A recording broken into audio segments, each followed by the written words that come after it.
जैन जी को एक मैं बात कहूंगा, किसी की भी किसी बात पर कभी विश्वास मत करिए, हर बात को क्रॉस चेक करिए, यह जीवन में जरूर रखिए। सरकार चाहती है कि मीडिया आपसे सवाल करे, सरकार से न करे, विपक्ष से सवाल करे, सरकार से न करे। यह तो सिर्फ दो कंपनियों में है, गूगल और मेटा। किसी भी प्रोडक्ट को आप देख लीजिए, उसका पीछे मालिक या तो गूगल निकलेगा या मेटा, दोनों बैठे हुए हैं अमेरिका में। अगर सरकारें इनको विज्ञापन न दें तो ये कल बंद हो जाए। और फिर भी इनमें बहुत घाटा चूंकि बहुत हो रहा है। ये जो 475 टेलीविजन चैनल्स हैं, इसके 95% टेलीविजन चैनल्स घाटे में हैं। और एक नेशनल टेलीविजन चलाने के लिए आपको कम से कम 1000 करोड़ का कॉर्पस चाहिए, 1000 करोड़ रुपए का। तो अभी पिछले 3-4 महीनों में 1200 लोगों की नौकरी गई है। 200 के करीब तो देश का जो सबसे बड़ा चैनल है आज तक, इस ग्रुप में से 200 के करीब पिछले 1-1.5 महीने में गई। बातचीत शुरू करूंगा मैं अपने पेशे से, मीडिया के बारे में, लेकिन उसके पहले कुछ तथ्य रख देना चाहता हूं। जो 3 बातें हैं, एक तो जैन जी के बारे में है, तो आप उपस्थित ही हैं, आप मेरी बातों को सुन के खुद मुझसे बेहतर निष्कर्ष निकालेंगे, ये मुझे उम्मीद है।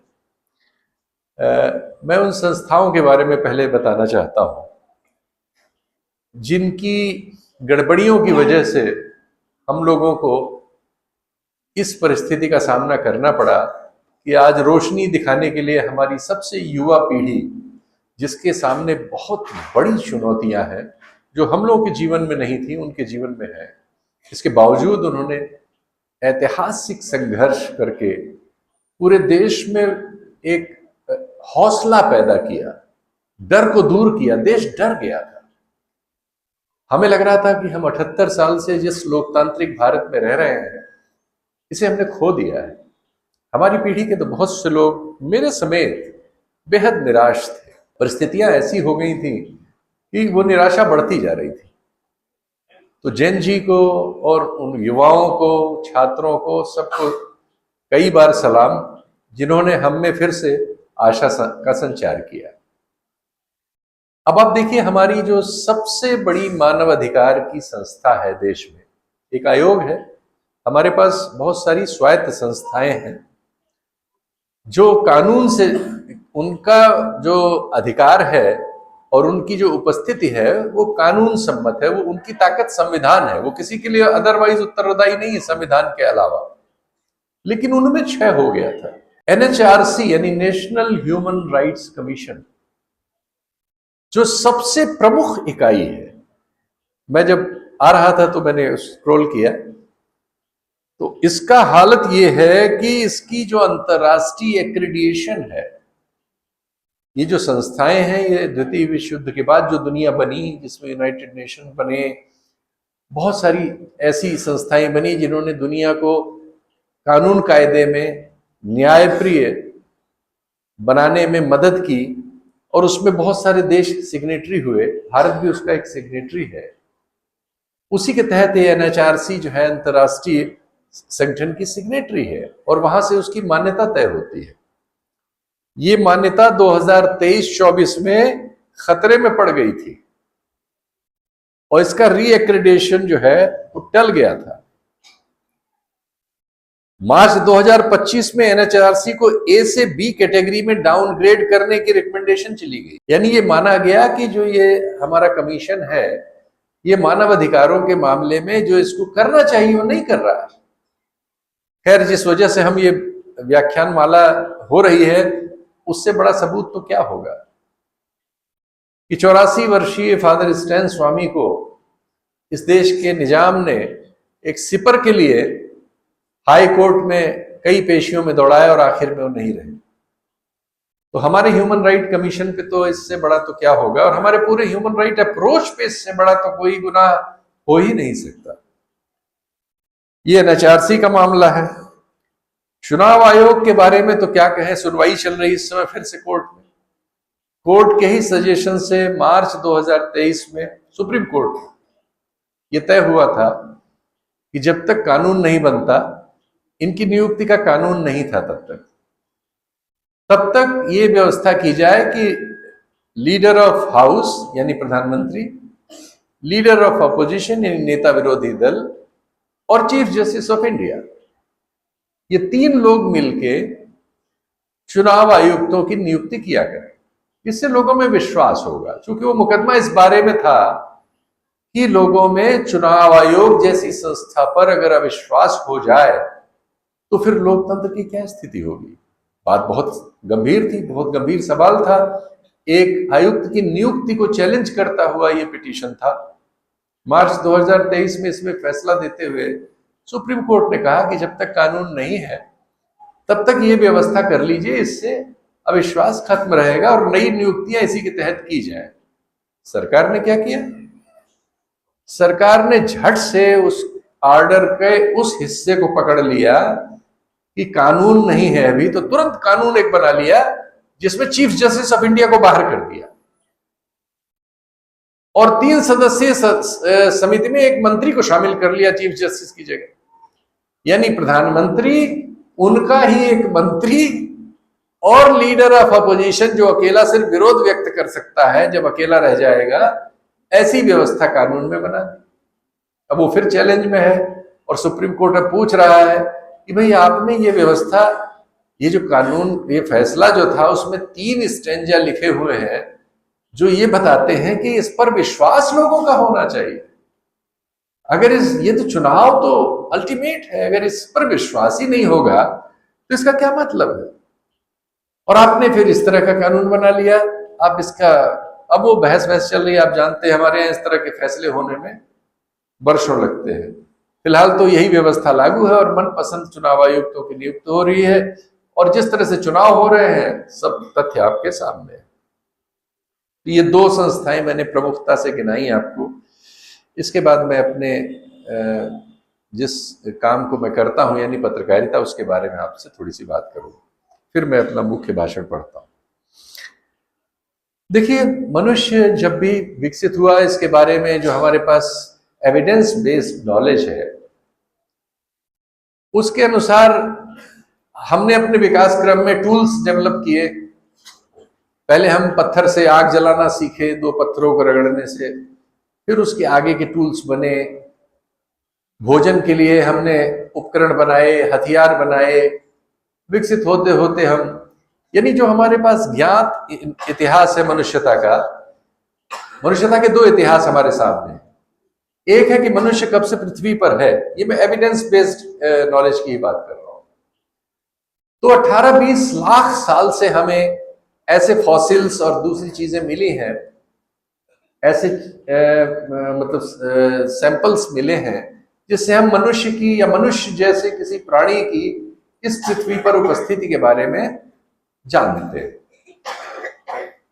लेकिन जो हमारा अभी जैसा आदमी है, जैसे हम आज हैं, इस तरह के इंसान को जो बातचीत करता है, जो अपनी बात लिखता पढ़ता है, जो बोलता है, जो रिलीजन वगैरह को प्रैक्टिस करता है, जो और भी तरह से बहुत सारे नए टूल्स को यूज करता है, जिसके जीवन में खान पान और बहुत फर्क आ गया है और जिसने दुनिया में दूसरे जीवों को जो उस जैसे हैं, यानी जो स्तनपाई जीव हम लोग कहलाते हैं, मैमल्स कहलाते हैं, आप सब लोग पढ़े लिखे जानते ही होंगे, तो उनमें सबसे आगे जो निकल गया है, संख्या भी जिसकी बहुत बड़ी हो गई है, 8 अरब के आसपास दुनिया में हम लोग, हम इंसान हैं। तो इस इंसान के विकास क्रम में एक समय ऐसा आया रहा होगा, पता नहीं कब, लेकिन जब भी कि उसे लगा होगा कि किसी दूसरे आदमी को प्रभावित करने के लिए, दूसरे इंसान को प्रभावित करने के लिए उसके पास जो नॉलेज है वो दूसरे से अलग है या सिर्फ उसी के पास है। यहां से कम्युनिकेशन पैदा हुआ होगा। इसकी कोई उम्र हमारे पास नहीं, कोई सैंपल भी नहीं है कि कब हुआ। हम इसको शॉर्ट करके आते हैं। इसका हमारे पेशे जैसा विकास यानी पत्रकारिता जैसा विकास था हुआ जब 17वीं 18वीं 16वीं 17वीं सदी में एक जर्मन ने एक प्रिंटिंग प्रेस बना दी, क्योंकि इसके पहले हमारे पास चीजों को लिख के रखने उखने की व्यवस्था उस तरह से नहीं थी। पत्तों उत्तों पे चीजें लिखते उखते थे। लिपि भी विकसित हो रही थी, पुरानी जो लिपि है उन सब में बहुत चेंजेस हो रहे थे। तो पहली प्रिंटिंग प्रेस जर्मनी में बनी। इसको थोड़ा और आगे बढ़ाते हैं। पहला काला सफेद यानी सफेद कागज पर काले अक्षरों से छापने वाला जब प्रेस दुनिया के बहुत सारे हिस्सों में, जहां यूरोप के लोग रहते थे, चूंकि मशीन यूरोप में पहले बनी थी, जर्मनी में, यूरोपीय देशों से जहां जहां उनकी कॉलोनीज थी, भारत भी एक कॉलोनी था, इन सब देशों में वो प्रिंटिंग प्रेस पहुंचा। तो शुरुआत में भारत के आजाद होने तक, आजाद होने के 10-15 साल 20 साल बाद तक, जब तक काले सफेद प्रेस का दौर था कि सफेद कागज पर काले अक्षर छापे जाते थे, और वो प्रिंटिंग प्रेस बहुत महंगा नहीं था, जिसमें शादी के कार्ड वार्ड भी छपते थे, किसी कार्यक्रम का न्योता भी छपता था, छोटी मोटी किताबें भी छपती थी, कुछ अखबार भी निकलते थे बहुत सारे।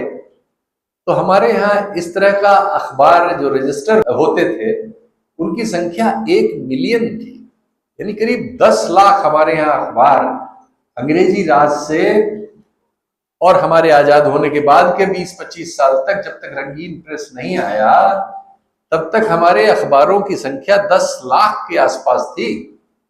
गांधी जी भी अखबार निकाला करते थे, पत्रिका भी निकालते थे। उस जमाने के राजनेताओं में सब में अखबार वगैरह निकालने, छापने, छोटे छोटे बहुत सारे अखबार होते थे। 10 लाख अखबार थे काले सफेद प्रेस के जमाने। कैसे परिवर्तन हुआ और कैसे चीजें बदली। तो ये जो 10 लाख अखबार थे, ये बहुत साधारण मिडिल क्लास लोगों के थे, कुछ बड़े लोगों के भी थे, लेकिन ज्यादातर साधारण और मिडिल क्लास लोगों के थे।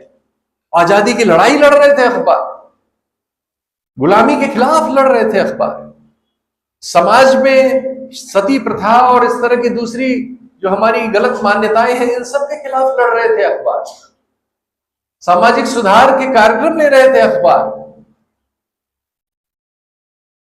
इसके बाद रंगीन प्रेस आ गया, जिसमें आपने देखा कि वो सारे अखबार अब तो रंगीन ही छपते हैं। ये जो जेनजी के बच्चे हैं, इन्होंने ये परिवर्तन नहीं देखा होगा, इसलिए मैं उनको याद दिला रहा हूं। रंगीन प्रेस बहुत महंगा था, काले सफेद प्रेस की तुलना में उसकी कीमत 150-200 गुना ज्यादा थी। तो एकाएक उसकी संख्या एकदम से घट गई और देश में रजिस्टर्ड अखबारों की संख्या करीब 1,35,000 रह गई। जो एक जमाने में 10 लाख लोग अखबार निकालते थे और उसमें करीब एक अखबार में, चलिए प्रिंटिंग का मालिक वाला खुद ही संपादक बन जाता होगा, लेकिन कोई आदमी तो रखता होगा जो उसकी सबिंग वबिंग करता होगा, कोई उसकी रिपोर्ट लिखता होगा, तो 3 आदमी मान ले एवरेज, तो 30 लाख लोग उस काम में लगे हुए थे, जो उस आजादी का उपयोग कर रहे थे। क्योंकि वो बहुत छोटी पूंजी से चल रहा था, तो पे दबाव नहीं था, खर्चे छोटे थे। उसकी जगह जब ये बड़ा रंगीन अखबार आ गया, तो इसने पाठकों की बड़ी संख्या को खींच लिया, क्योंकि ये तो रंगीन था, बहुत अच्छा लग रहा था लोगों को। जो काला सफेद में देख के आदमी को, उसकी तुलना में एक रंगीन अखबार, उसके रंगीन पन्ने, उस सब ने आकर्षण किया। तो काला सफेद अखबार बिकना शुरू हुआ और उसकी जगह रंगीन अखबारों ने जगह ले ली। इनकी संख्या लेकिन बहुत कम हो गई और इनके मालिक बदलना शुरू हो गए। अब सिर्फ वही इसके मालिक हो सकते थे जो पैसे वाले थे, क्योंकि उसकी कीमत मैंने बताया 150-200 गुना ज्यादा थी और संख्या घट गई।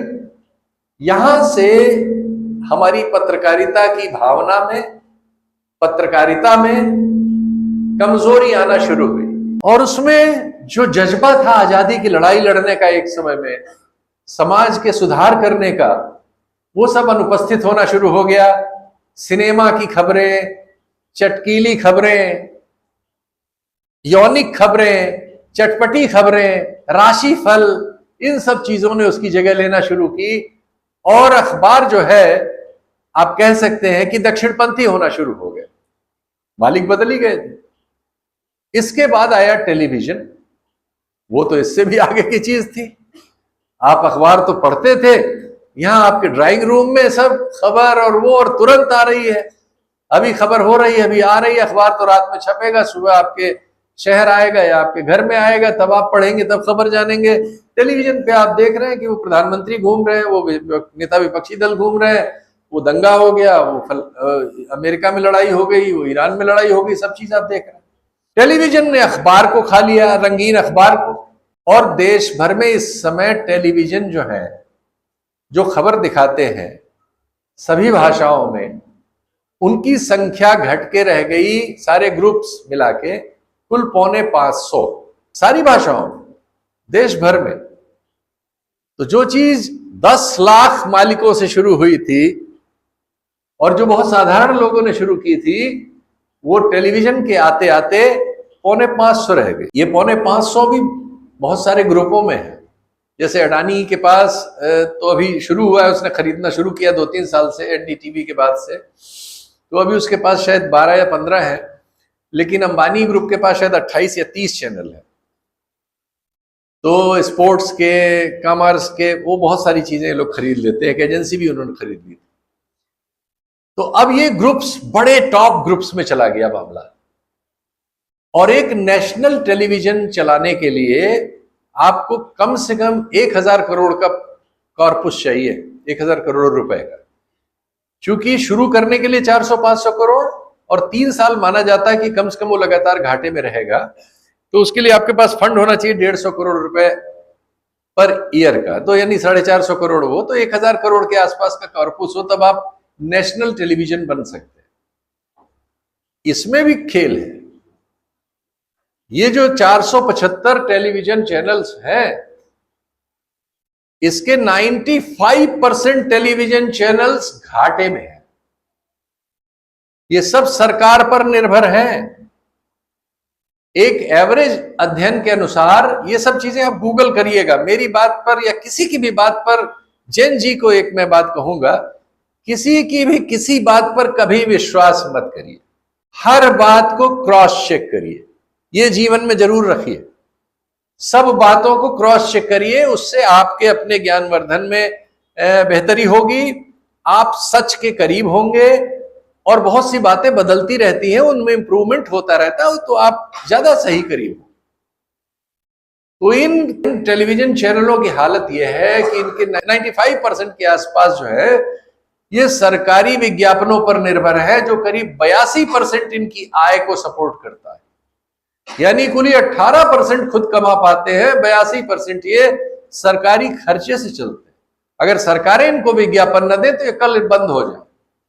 और फिर भी इनमें बहुत घाटा चूंकि बहुत हो रहा है, तो अभी पिछले 3-4 महीनों में 1200 लोगों की नौकरी गई है। 200 के करीब तो देश का जो सबसे बड़ा चैनल है आज तक, इस ग्रुप में से 200 के करीब पिछले 1-1.5 महीने में गई।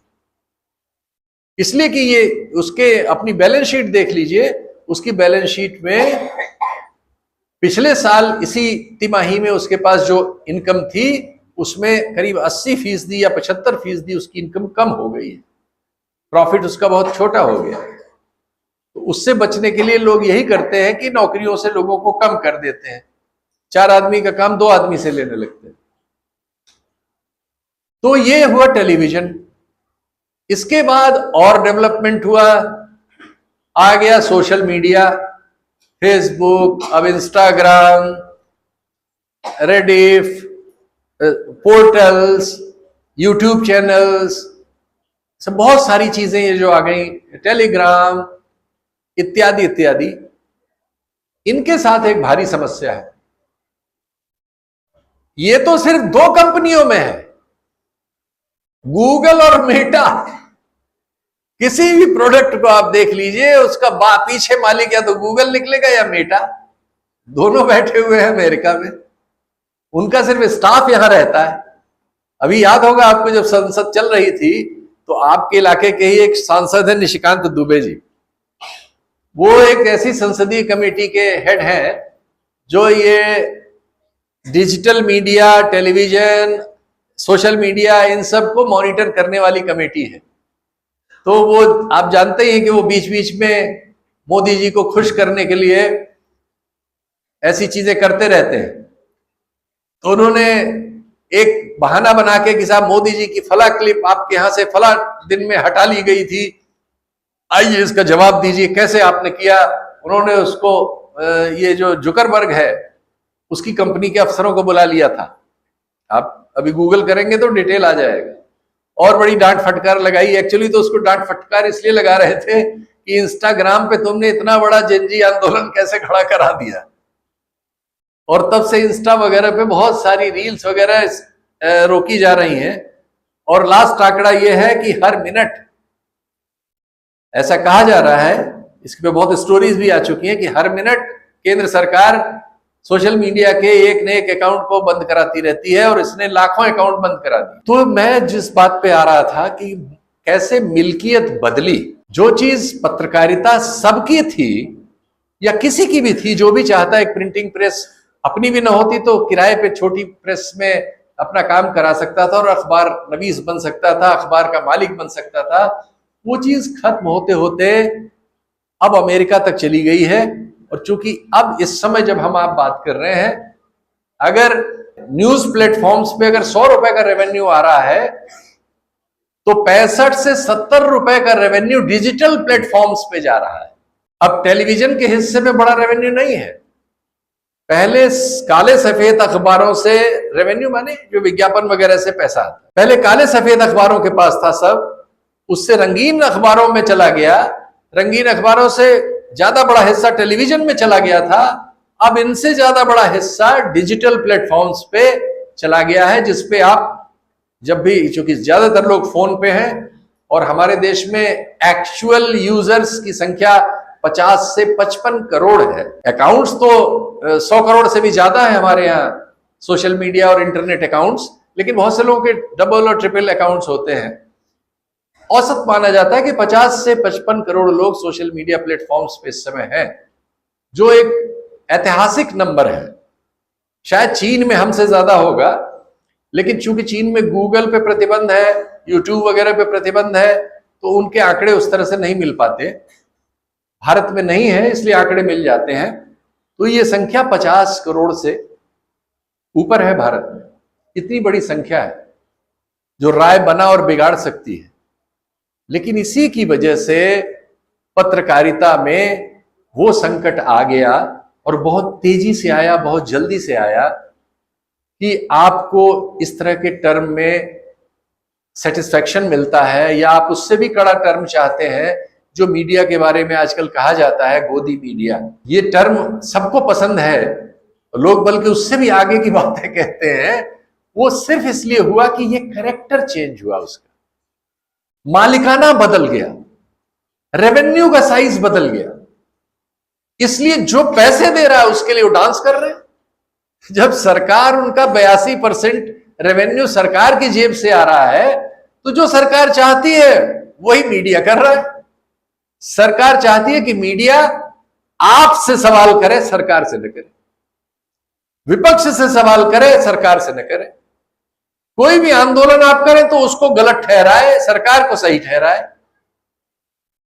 और सरकार चूंकि एक नेता में निहित कर दी गई है, तो उस नेता की प्रशंसा करे और उस नेता के खिलाफ हर आदमी को गलत ठहराए। इसलिए मीडिया वहां है और वैसा है, और इसलिए वो आपकी आलोचना के केंद्र में है, क्योंकि उसका कैरेक्टर इस सब वजह से बदल गया है। लाइव लगातार के वीडियो को लाइक करें, सब्सक्राइब करें और बेल आइकॉन को दबाना न भूलें।